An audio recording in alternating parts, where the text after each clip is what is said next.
In the last few lectures, we've been primarily talking about the cognitive features of the human mind that draw it towards religious beliefs, that make religious beliefs, for lack of a better word, thinkable.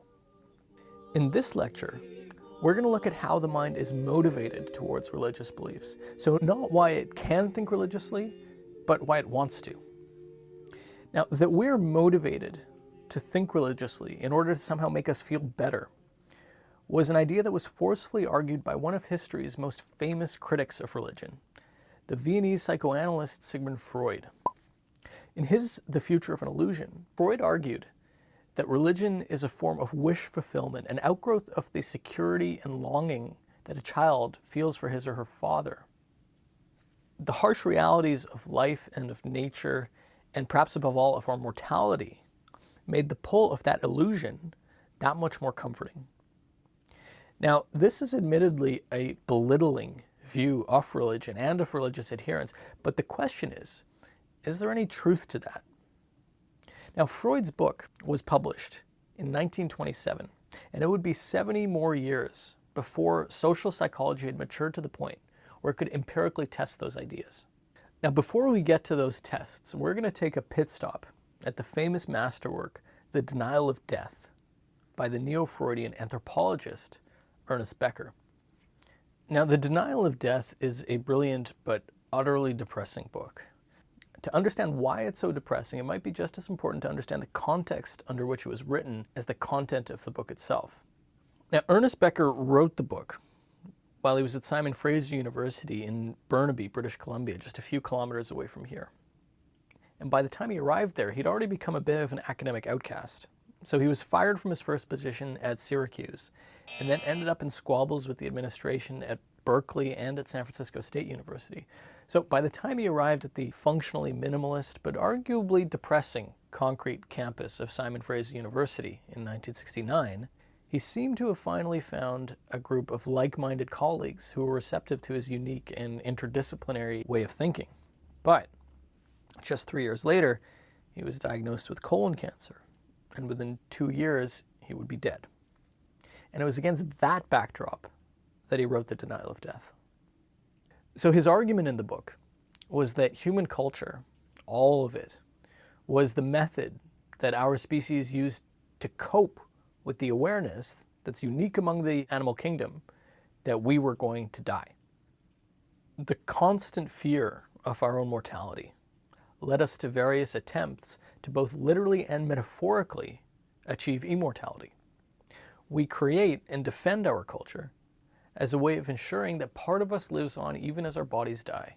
And religion is just one manifestation of that denial of death. In the specific case of afterlife beliefs, it's a very explicit denial. So Becker died in 1974. And a few months later, The Denial of Death was posthumously awarded the Pulitzer Prize for nonfiction. Like I said, depressing. But the book went on to be very, very popular. And among those who it influenced was a trio of social psychologists who sought to empirically test some of the themes that Becker brought up in the book.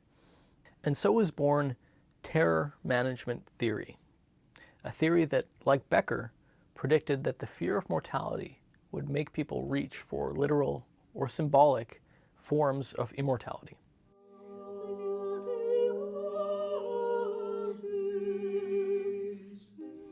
Now, by now, there have been hundreds of papers that have all revolved around this common paradigm of taking people and somehow making salient to them the fact that they're going to die, and then looking at how that affects their attitudes and behavior. So in one of the first terror management theory experiments, the trio tested whether judges who were confronted with their own mortality became more punitive of somebody who violated the culture's moral norms. The way they did this is they had these judges assign a bail amount to a sex worker who had been arrested for solicitation. And what they found is that those judges who had just been led to think about their own death set a level of bail that was twice as high as the judges who had been left undisturbed. So this was one of the first studies to show that confronting your own mortality leads you to attempt to defend your culture. So in one of the more famous follow-up experiments, they brought students into the lab and gave them a bunch of tools to accomplish a particular task. In one of the tasks, the only solution was to use a crucifix that had been provided to hammer a nail into a wall. And in the other task, the only solution in order to accomplish the task was to pour ink threw an American flag which ruined the flag. And what they found is that those students who'd been previously made to think about their own death took longer to arrive at the solution that required them to desecrate a sacred or patriotic symbol. And in yet another study, students who had just confronted their own mortality were more likely to aggress against a cultural outgroup member. And they did that by giving students the opportunity to feed some amount of hot sauce to somebody that they knew did not like spicy food.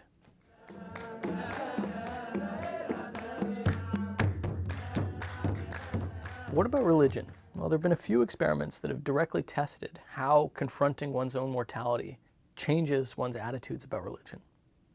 So in 2009, Ara Norenzayan and Ian Hansen conducted a study where they gave people the typical mortality salience prime, which involves writing about what's physically going to happen to your body when you die. And then they had another group, a control condition, that didn't complete that prime. And what they found is that in the control condition, when asked about their level of belief in God, people indicated about a 5 out of 7. But in the group that had just thought about their death, the average score was a 6.5. Now, they replicated that finding in a few interesting ways, ensuring, for example, that the effect wasn't due to just feeling bad, but to thinking about death specifically. In one of the more interesting follow-up studies, the authors looked not at whether mortality salience could increase people's belief in the culturally familiar God, so the biblical God for Christians, but whether it could do so for a culturally foreign supernatural agent. And it turns out it does. Christians, under mortality salience, were shown to increase their belief even in shamanic spirits from Russia. It turns out we find solace where we can. Now, is mortality salience powerful enough to turn avowed atheists into God-fearing believers? Here, the results get particularly interesting. So you've probably heard the expression, there are no atheists in foxholes, suggesting that in times of mortal vulnerability, everyone reaches for God. Now, it's not true. There have been many examples of atheists in wartime who've emerged just as non-believing afterwards as they did when going in. But there is some evidence to suggest that being confronted with one's own mortality does move the needle a little bit, at least implicitly. So in 2012, Jonathan Jong and his colleagues conducted one of these mortality salience experiments on a sample of Christian participants and on non-believing participants. And the researchers measured religious belief in a couple of different ways. One was just through an explicit self-reported supernatural belief scale, so asking about your beliefs in God, heaven, etc. The second method they used was actually based on a task that my colleagues and I had developed years prior that used people's reaction times to get at their level of unconscious belief in God. Now, when looking at the explicit results, both the religious and non-religious participants became more extreme of whatever it was that they'd believed before. But for the implicit task, the results were different. There, mortality salience increased people's implicit expression of belief, regardless of whether they had previously identified as religious or not. In other words, to the extent that this task actually measured people's deep down beliefs, mortality salience made non-religious people report less belief, but actually implicitly believe more. Now, this research really bears out what both Becker and Freud before him had speculated. In the face of the terror of death, humans placate themselves by reaching out for cultural stories that deny death.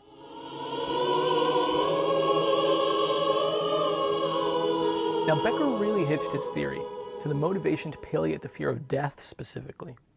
But recently, a number of theorists, like psychologists Jordan Peterson or Steve Heine, have argued that humans are destabilized by more than just our own mortality.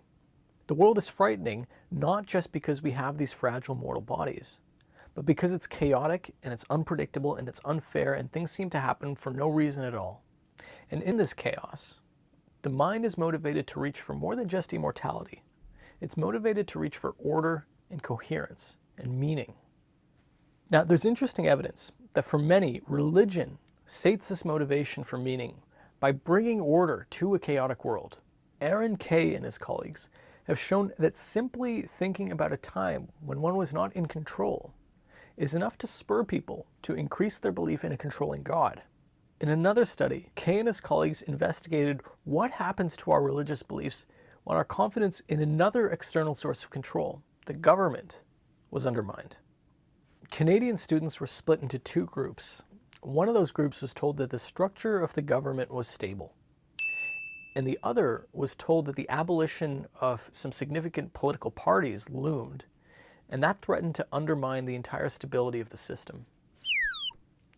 That latter group, having their faith in a controlling government threatened, showed an increase in their belief in a controlling God. So for one hot minute, Kay had turned good socialist Canadians into small government God-fearing Americans. It's no wonder then that the parts of the world that have the least stable governments also happen to have the most religious people. In one of their most elegant experiments, Kay and his colleagues asked Malaysians about their beliefs both in the stability of the government and in a controlling God at two different points. One was 2 weeks prior to a national election, and one was 2 weeks afterwards.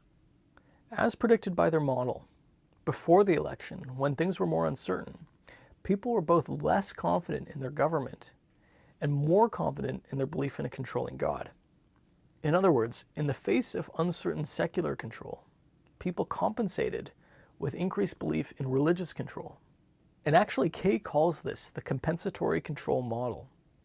We compensate for our lack of control by searching for control elsewhere. Anything to protect us from the feeling of being unmoored in a chaotic and random world.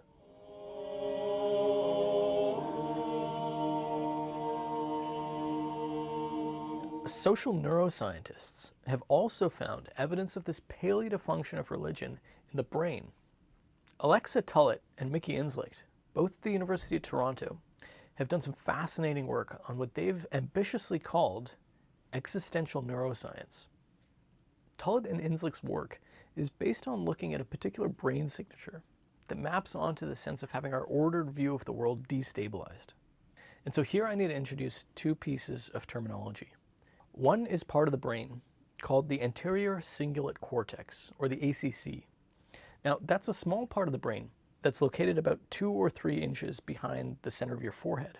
The ACC is involved in a lot of things, but one of its key functions is as an error detection device. So it's an alert system that tells you that something is amiss, that something wrong has happened with the way you expected things to unfold. Now, activity in the ACC can be measured using electrodes that are attached to the surface of the scalp and measure a particular brainwave that's been called the ERN, or the error-related negativity. Now, an ERN is a spike in the brainwaves that occurs about 50 to 100 milliseconds following an error in the environment. And so one common way that this is measured is using what's called the Stroop task. Now, the Stroop is a task that psychologists invented ages ago, which requires a participant to read what's written in a particular word while ignoring the color of the text that the word is written in. The problem is that the words are names of colors. And so you might have the word red that's written in blue, and you have to say red, not blue. And when you make an error in that task, when you say blue instead of red, then you can see the ERN spike in your pattern of brainwaves. So the ERN has been called the brain's distress signal, alerting us that our coherent view of how the world works has been momentarily violated. So people suffering from anxiety disorders, whose error detection system is seemingly really ramped up, have higher ERN amplitudes. And if you put those people on anti-anxiolytic medication, the amplitude shrinks. The same thing happens when you're drunk. So Tullett and Inslicht hypothesized that religion might serve a similar function. If it is the case that religion provides existential security, might we not see evidence of that security with a neural signature in the form of a reduced ERN? And they found broad support for this. First, religious people tend to have lower ERNs than do non-religious people. And the more religious they are, the lower their ERNs. Now that's supportive of their hypothesis, but there could be multiple reasons for it.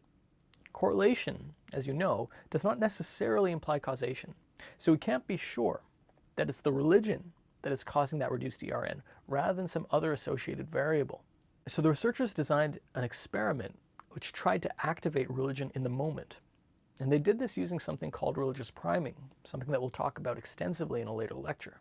So they used a task that my colleagues and I had developed a few years earlier, in which half the sample's attention is drawn to or primed with religious beliefs, whereas the other half does not receive that task, and as a result can serve as a control condition. What they found is that when religious people have their attention drawn towards religion in the moment, their ERNs are further diminished. That is, their distress signal is turned down, and they find errors that are detected in the environment to be less affecting. They interpreted these results as suggesting that something about religion is able to counteract the feelings of anxiety that emerge from being left at the mercy of a chaotic and an unpredictable world. That element of religion is able to offer some form of existential meaning that makes the unpredictability of the world less distressing, something that is even detectable at the fundamental level of brain waves.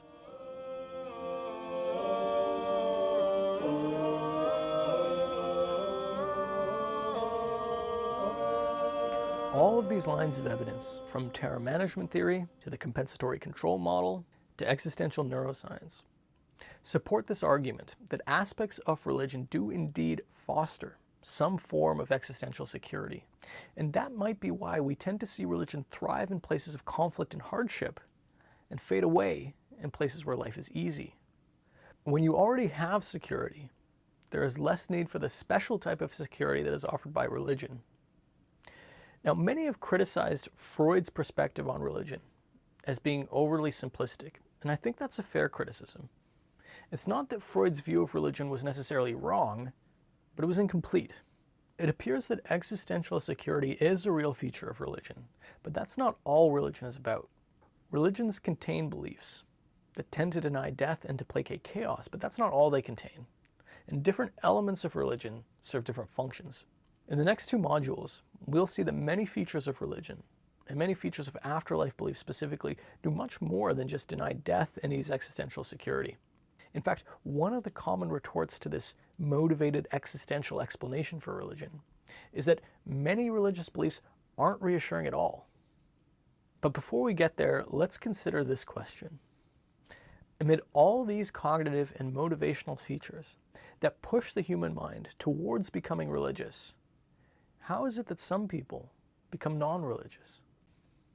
And that's what we're going to talk about in the next lecture.